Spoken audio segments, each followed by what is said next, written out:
BRS कारगुजार सदर के तारकनामाओं की हिदायत पर बीआरएस हल्के असम्बली मलकपेट, चंद्रायन गुट्टा, याकुतपुरा, चार मीनार की सतह पर जनरल बॉडी इजलास का बीआरएस इंचार्ज हल्के असम्बली मलकपेट मोहम्मद आजम अली की जेर क़ियादत आजमपुरा में वाक़ आजम फंक्शन हॉल में इनेकाद अमल में आया।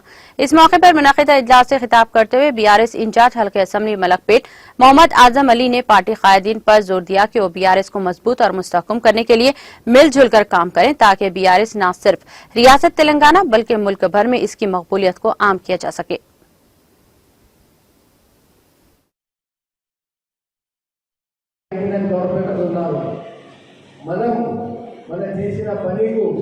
పబ్లిసిటీ చేయకుండా ఇది జరిగింది అదే జరిగింది మాట్లాడలేదు కాదు, మనం తప్పకుండా అందరితో చర్చ మాట్లాడాలి, చర్చ చేయాలి.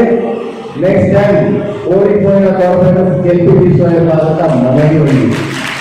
ఇంకొకటి వస్తున్నారు, ఇదే బీజేపీ ఇదే కాంగ్రెస్ లో దమ్మలేదు, బీజేపీలో చెప్పిన మాటకు హామీ లేదు. ఊరికనే తెలంగాణ గురించి ఊరికనే తెలంగాణ మీద చెడ్డ దృష్టి పెట్టుకొని ఇలా వచ్చి వాళ్ళు మాట్లాడితే తెలంగాణ పబ్లిక్ దాని మీద విశ్వాసం చేయడానికి ఛాన్సే లేదు. మన ఒక నేత కేసీఆర్ మన గాడ్ ఫాదర్ ఈ రోజు తెలంగాణకు ఇంటింటికి గవర్నమెంట్ ఉన్నారు.